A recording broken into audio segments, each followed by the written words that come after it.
kind of doubt it'll work, but I'm going to pose this conundrum and see if you can answer it for me. I sure can't. I promise you that. How on earth do you reconcile taking people who've been in authority often for decades and expecting any kind of good or bad change when you re-elect them? How is that possible? The same applies for moving people from one position of power, one office or another to another, right, when they've been in various offices basically forever. That's what we're going to discuss today. Entrenched power on the Daily Summation from Kurt's Religion and Politics. I'm your host. I'm Kurt. Today is Saturday, the 3rd of April of 2021. Sorry, losing my days yet again. Easy to do these days for me. Happy to have you here, whether you're on Rumble, on YouTube, or on the podcast. Thank you for coming along. Again, today's subject is entrenched power. I'm your host, if I haven't said so, and I am Kurt. Okay, so here's the thing. There are multiple problems with people in positions of leadership. And this is just one of a set. And I'm not sitting here trying to say to you, this is the one, the only, the lone thing that we need to deal with. There are people out there who insist on allowing people to get into positions of authority who are anything but statesmen. They have self-interest as probably their primary interest, many of them. They are supporting ideas and ideals that are not in the best interest of the people they're supposed to be representing. And let's make it clear that is what's supposed to be happening there.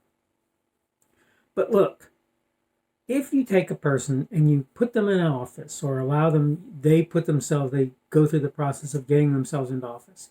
And they stay there and stay there and stay there and stay there and stay there and stay there and stay there. If they're good, then you lucked out and you got an individual who's good, and that individual stays in office for extended periods of time and does good things. Even those people I expect to fail quite often. And part of the problem is they're going to continue to fail in exactly the same ways over and over again. But if you get a person who's a bad person in office and people continue to support that person being there, okay, they put them back and put them back and put them back and put them back. The expectation is not going to be good, shouldn't be good. And I don't care who that person is, and I don't care what party they belong to.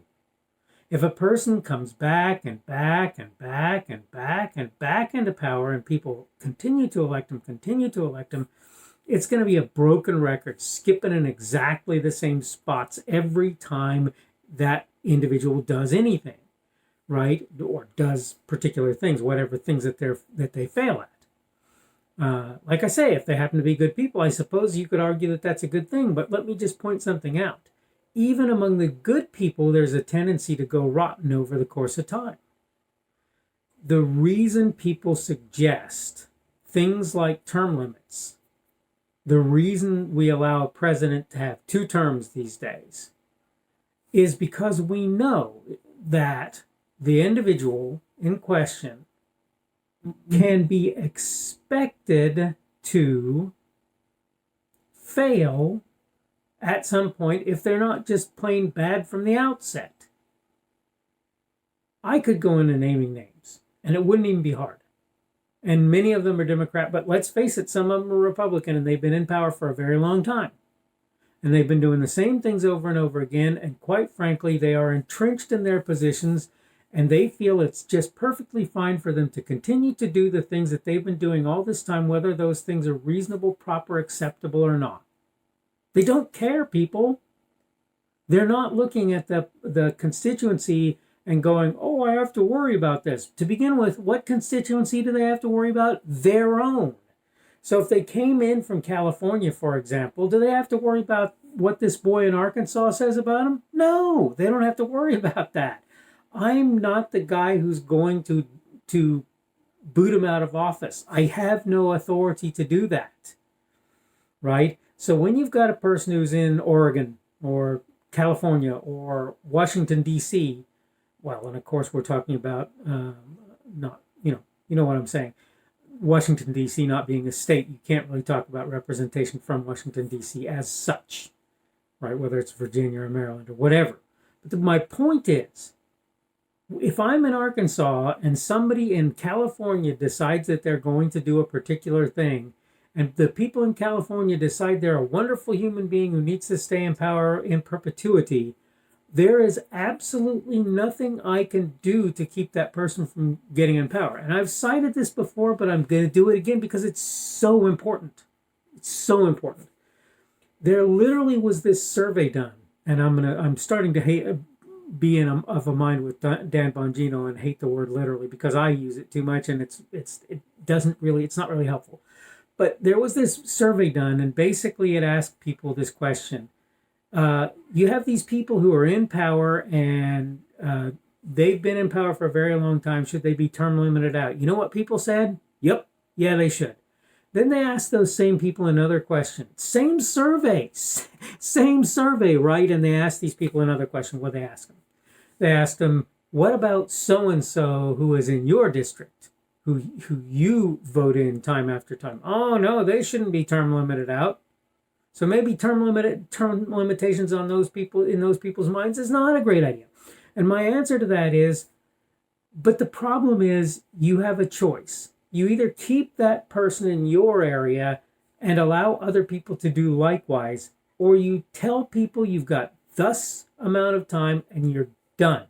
Which is it going to be? Which is it going to be, boys and girls? You got to make a decision. And I'm here to tell you what my decision is on that. You need term limits. You need them. They need to be put in place. Going to kick my guy out of office? Fine. So be it. But I just can't support an entrenched, almost bureaucratic group of people working as a literally something, again, here we go, literally, with something akin to an oligarchy being voted back in and back in and back in time after time and taking us down the same road and not giving a whit what, frankly, even their own constituents are saying, and certainly not caring what somebody like me who's not going to vote them into power has to say. I'm just not fine with that. I'm just not okay with that. We need to start thinking about limiting how long people can stay in various offices or they'll spend a lifetime there. Our current president, I really wasn't planning on naming names, has been in political office of one kind or another, closing in on my entire lifetime. Okay? Maybe 10 years less, maybe 7 years less. I don't know. But yeah, probably 10 years less, right? But regardless, 47 or whatever years in politics, 47 years. I don't care what office. They can be in dog catcher people. I don't care what office they're in. Somebody spending 47 years in politics has no time to see the real world. They have no time to see the real world. How hard is that to understand? You cannot keep allowing these people to hold office, and continue to do whatever it is that they do that may be self-enriching or maybe familial enrichment or whatever going on. You cannot allow this. If you do, it will be bad for the rest of the country, or at least a significant portion of them. I don't know a better way. I don't know another way to put this. Yes, it's true. You have to elect people in the first place who are upstanding individuals who are going to do right. But you know what? Even those people in the course of time are bound to be corrupted by politics if they stay in it for too long. I actually respect politicians who, over the course of time, say it's time for me to leave office. I don't even mind if they act as mentors to people and help them to be better in dealing with the political process, but I respect them for that.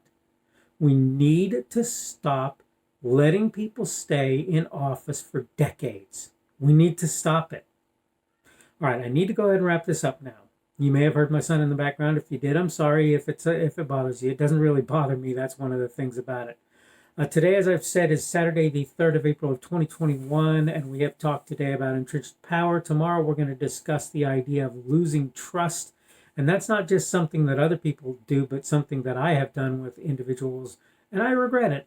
Quite frankly, I have no desire to lose anyone's trust. I try very hard not to do that. It's still happened in my life just as well. Today is, as I say, Saturday. Tomorrow will be Sunday, the 4th of April, my oldest child's birthday. Happy birthday, Crystal. And I imagine you're not watching this, but if you are, happy birthday. I hope that everyone is doing well today, and hopefully we will get a chance to see you again tomorrow. The speaker on this edition of the Daily Summation is Kurt Schubert. This video was recorded on Saturday, the 3rd of April of 2021. The Daily Summation is created for Kurt's Religion and Politics.